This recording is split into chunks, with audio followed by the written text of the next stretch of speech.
Well, welcome to the Shih Tzu Rescue of Minnesota Adopters Interviews. And today, oh my gosh, we have two more gorgeous fur babies and two lovely adoptive parents. So we have Dan and Robin here, and Robin is holding Stanley and Dan is holding Gizmo. And so first of all, how did you guys get involved with the Shih Tzu Rescue of Minnesota? I will answer that question.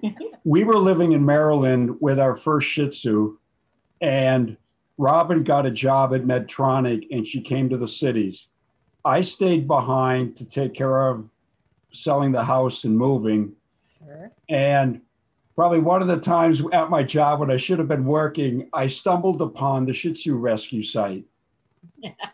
And I always kept that in back of my mind. So when I got to the cities, our first Shih Tzu, he was of ill health, and he sent him to heaven about 6 months later. And that was early November in 2013. Yep. And about a month later on a Sunday night, I'm reading a book. Robin was on her computer and she went to the site and she found that this little guy that we now have was available for adoption. So we contacted the rescue and met with Martha and Debbie, and they brought this little guy over to our apartment and we adopted him. And not easy. About 6 months later, we were at our first Shih Tzu reunion, and this guy made an appearance and we adopted him. Oh my gosh. Oh my So gosh. we've got both of them. Well, how did you, so did you go to another event looking for another Shih Tzu, or?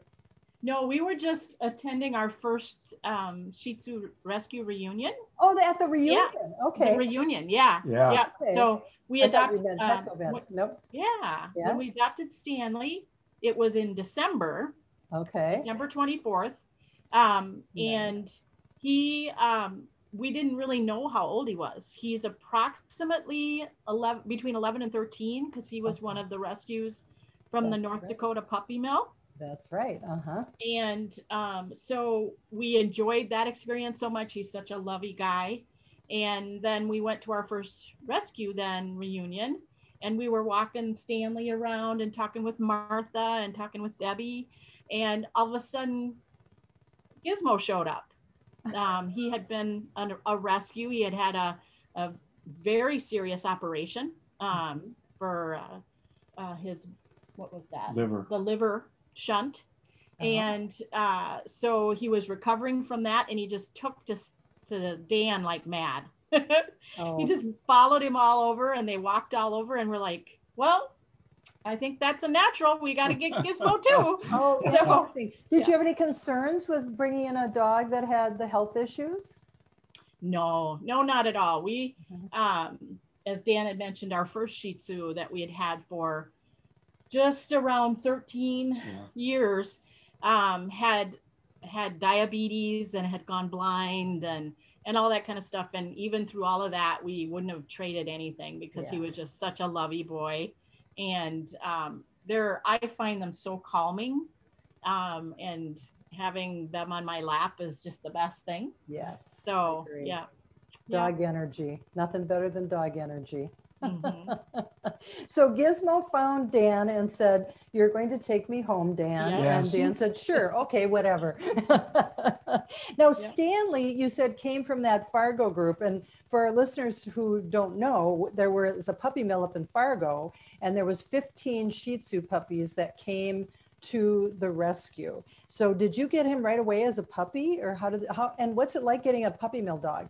Yeah, no, actually, from what we understand, Martha was taking care of Stanley for quite some time after the rescue, and he had been in part of one of those weekend adoption fairs and things, I guess. Yeah, at Petco. For a number of times, and people didn't, for whatever crazy reason, didn't adopt him. And so as soon as I saw him on the website, I'm like, oh, gotta have him. He reminds me so much of our first dog, Linus, our first Shih Tzu, Linus. And so as soon as I saw that, I signed up, and And, you know, we had the appointment with Martha and they came to visit and everything. And we just knew then that it was love at first sight. So, isn't it funny? I love in both scenarios that you knew. I mean, you just knew. And that's always what I found with all of my dogs too, is you just know.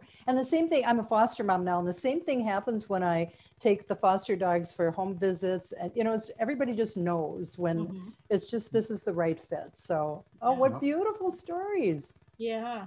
And as far as a foster, you know, how it is to have him, he has some traumatic times. So whenever there's a really loud noise or fireworks or, you know, thunder and lightning, he gets really upset. Yeah. And he tries to go underneath our bed to get away. And there's like only that much space underneath there. So we worry about him there, but otherwise he's so loving, and he goes up to our neighbor ladies and he loves them, says hi and doing that. So we just worry when he gets upset. Sure. And fireworks in particular. So. Yeah, well, he's lucky to have people who care and want to address that. So is there anything you want our listeners to know? Any words of wisdom? Oh, I would say, you know, just opening up your heart to one of these guys is the best thing that you can do, because they'll just give you so much unconditional love back. And they, you know, they don't really ask for much. No. Yeah. Oh, that's beautiful. Yeah, they do give unconditional love. And, you know, in both dogs, in both cases, you know, they were hungry to come and have that kind of unconditional love from you back as well. No. All right. Well, thank you. And the dogs did great. You know, you never know how squirmy they're going to be. So thank you for sharing your story and your dogs with us. And to our listeners, thank you for visiting another episode of the Shih Tzu Rescue of Minnesota Adoption Interviews. Thank you very much. Thank you.